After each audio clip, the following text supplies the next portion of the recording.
ಎಲ್ರಿಗೂ ನಮಸ್ಕಾರ. IDBI ಬ್ಯಾಂಕಲ್ಲಿ ಎಕ್ಸಿಕ್ಯೂಟಿವ್ಸ್ ಸೇಲ್ಸ್ ಆ್ಯಂಡ್ ಆಪರೇಷನ್ಸಲ್ಲಿ 1000 ವೇಕೆನ್ಸೀಸ್ ಇದೆ. ಆಸಕ್ತರು ಈ ವಿಡಿಯೋನ ಕೊನೆವರೆಗೂ ನೋಡಿ. ಇನ್ಫಾರ್ಮೇಷನ್ ಯೂಸ್ಫುಲ್ ಆದರೆ ಸಬ್ಸ್ಕ್ರೈಬ್ ಮಾಡಿ, ಶೇರ್ ಮಾಡಿ, ಲೈಕ್ ಮಾಡಿ. ವೇಕೆನ್ಸೀಸ್ ಬಂದು 1000 ಇದೆ and online registration already start ಆಗಿದೆ. ಎಕ್ಸಾಮ್ ಡೇಟ್ ಬಂದು ಡಿಸೆಂಬರ್ 1.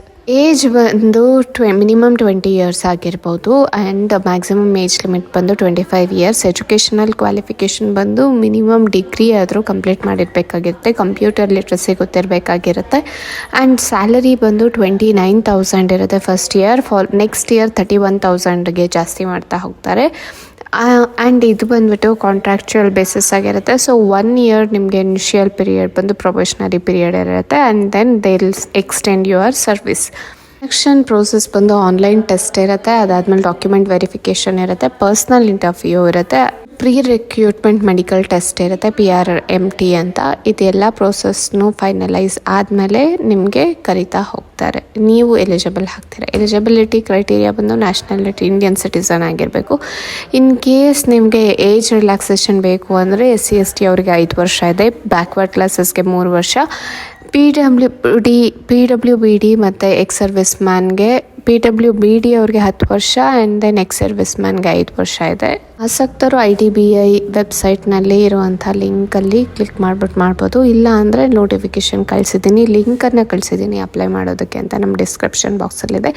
ಚೆಕ್ ಮಾಡಿಬಿಟ್ಟು 1 ರಿಂದ 2 ಸಲ ನೋಟಿಫಿಕೇಷನ್ನ ಓದಿ ಆ್ಯಂಡ್ ದೆನ್ ಸ್ಟಾರ್ಟ್ ಅಪ್ಲೈಯಿಂಗ್.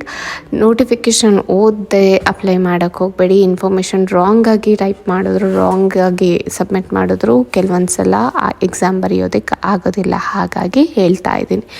ಏನೆಲ್ಲ ಡಾಕ್ಯುಮೆಂಟ್ಸ್ ಕೊಡಬೇಕಾಗತ್ತೆ, 10th 12th ಮಾರ್ಕ್ ಶೀಟ್ಸ್ ಬೇಕಾಗಿರುತ್ತೆ. ಅದಾದಮೇಲೆ ಬರ್ತ್ ಸರ್ಟಿಫಿಕೇಟ್ನ ಮ್ಯಾಂಡೇಟರಿ ಮಾಡಿದ್ದಾರೆ, ಎಜುಕೇಷ್ನಲ್ ಸರ್ಟಿಫಿಕೇಟ್ಸ್ ಮ್ಯಾಂಡೇಟರಿ ಇದೆ. If you are applying for a caste certificate basis ಮೇಲೆ ಮಾಡ್ತಾ ಇದ್ದರೆ ಕ್ಯಾಸ್ಟ್ ಸರ್ಟಿಫಿಕೇಟ್ನು ನೆಸಸರಿ ಇದೆ. ವರ್ಕ್ ಎಕ್ಸ್ಪೀರಿಯನ್ಸ್ ಇದ್ದರೆ ಅದನ್ನು ಕೊಡ್ಬೋದು. ಇವಾಗ ಫಿಸಿಕಲಿ ಡಿಸೇಬಲ್ಡ್ ಕೆಟಗರಿ ತೊಗೊಂಡ್ರೆ ಅದರದ್ದು ಕೊಡಬೇಕಾಗತ್ತೆ. 2 ಫೋಟೋ ಬೇಕಾಗುತ್ತೆ, ಪ್ಯಾನ್ ಕಾರ್ಡ್ ಅಥವಾ ಆಧಾರ್ ಕಾರ್ಡ್, ವೋಟರ್ ಲೈಸೆನ್ಸ್ ಇದು ಮ್ಯಾಂಡೇಟರಿ ಇದೆ. ಸೊ ಎಲ್ಲನೂ ಜೆರಾಕ್ಸ್ ಕಾಪಿ ಆಗಿರುತ್ತೆ, ಯಾವುದು ಒರಿಜಿನಲ್ ಪ್ರೂಫ್ಸ್ನೆಲ್ಲ ಎಲ್ಲನೂ ಅಟ್ಯಾಚ್ ಮಾಡಿಬಿಟ್ಟು ನೀವು ಆನ್ಲೈನ್ನಲ್ಲಿ ಅಪ್ಲಿಕೇಶನ್ ಹಾಕ್ಬೋದು. ಸೊ ಎಲ್ಲ ಡೀಟೇಲ್ಸ್ನ ಕೆಳಗಡೆ ಡಿಸ್ಕ್ರಿಪ್ಷನಲ್ಲಿ ಕೊಟ್ಟಿರ್ತೀನಿ, 1 ಇಲ್ಲ 2 ಸಲ ಓದಿ ಅಪ್ಲೈ ಮಾಡಿ. ಐ ಥಿಂಕ್ ಇನ್ಫಾರ್ಮೇಷನ್ ಯೂಸ್ಫುಲ್ ಆಗಿದೆ ಆ್ಯಂಡ್ ಇದನ್ನು ಶೇರ್ ಮಾಡಿ. ಯಾರಿಗೆ ಜಾಬ್ ಇಲ್ವೋ ಅವ್ರಿಗೆ ಯೂಸ್ಫುಲ್ ಆಗುತ್ತೆ. Thank you so much.